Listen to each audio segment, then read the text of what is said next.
সাংবাদিকদের কথা নাই বা বললাম না। ওই যে ভারতে একটা বলা হয়েছে, শেখ হাসিনার যদি বলে তোমরা ব্যান্ড হও, তখন তারা হামাগুড়ি দিতে শুরু করেছে।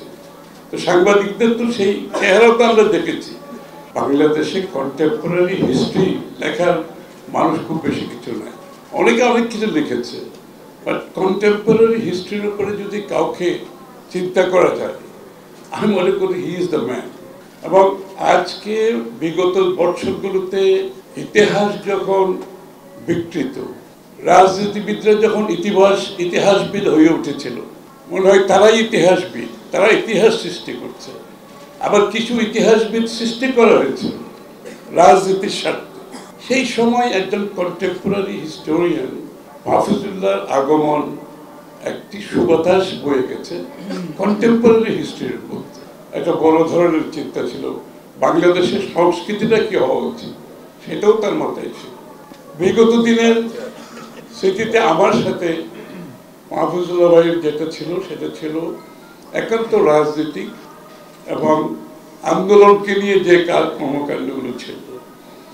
সবাই বলেছে যে তখন একজন গ্রহণযোগ্য মানুষ যখন একটা আন্দোলনকে সমর্থন দিয়েছে, তখন মনে হয়েছে এটা বিরাট পাওনা।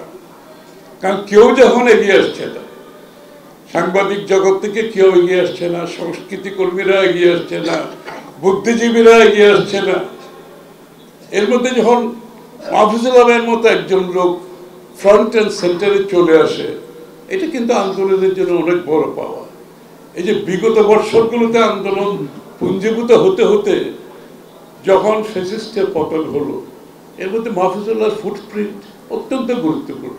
জুলাই আগস্টের আন্দোলনের পরে আমরা অনেক কিছু দেখতে পাচ্ছি, অনেককে দেখতে পাচ্ছি, কিন্তু আসলে জুলাই আগস্টের আগে যে ফাউন্ডেশন এই আন্দোলনকে যে কালমিনেট করে এখানে আনার পেছনে যে জনমত সৃষ্টি করে বাংলাদেশের মানুষের মধ্যে যে স্বৈরাচার বিরোধী ক্ষোভ, বিরোধিতা এবং স্বৈরাচার পতনের জন্য যে জিনিসগুলো পুঞ্জীভূত হয়েছে বিগত বছরগুলোতে, সেখানে মাহফুজুল্লাহ ভাইয়ের বিরাট অবদান, এবং সেখানে আমরা ওনাকে পেয়েছি, সেটা সবচেয়ে গুরুত্বপূর্ণ।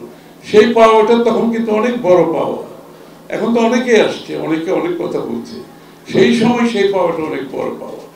আমরা সংস্কৃতি কর্মীদের দিকে তাকিয়েছিলাম, কেউ এগিয়ে আসতে সাহস করেনি, দু একজন এসছে, ভয়ে আবার পিছনে চলে গেছে। একইভাবে আপনার বুদ্ধিজীবীদের মধ্যেও আমরা একই জিনিস দেখেছি। সাংবাদিকদের কথা নাই বা বললাম না। ওই যে ভারতে একটা বলা হয়েছে, শেখ হাসিনার যদি বলে তোমরা ব্যান্ড হও, তখন তারা হামাগুড়ি দিতে শুরু করেছে। তো সাংবাদিকদের তো সেই চেহারাও তো আমরা দেখেছি। সেখানে মাহফুজুল্লাহ ছিল একটা ব্যতিক্রম না, মাহফুজুল্লাহ ছিল একটা স্টলওয়ার্টের মতো সেখানে দাঁড়িয়েছে সবকিছুর বিপরীতে। একটা লোকের কত গুণ থাকতে পারে, মানে মাহফুজুল্লাহ ভাইয়ের সাথে যদি একটা সময় কাটাতে হয় ইভিনিংয়ে, মানে there is not a boring moment. তার সেন্স অফ হিউমার কিন্তু অপূর্ব ছিল, হাসি খুশি সবসময়, জোকের মধ্যে বিভিন্ন। তো মাহফুজুল্লাহ ভাই হচ্ছে একটা হোটেলের তো কিছু অবশিষ্ট থেকে এগুলো তো ফেলে দেয়, তো আমরা সেই যেগুলো ফেলে দেয় সেগুলো খেলে তো হোটেলের কোনো লস নেই। তো এটাই করে নাম দিচ্ছে 2%। বলে চলো আমরা আজকে 2% করি, অর্থাৎ হোটেলে গিয়ে আমরা খাওয়া দাওয়া করবো, এমনিতেই ফেলে দেবে যেগুলো, সেগুলো আমরা খেয়ে আসি।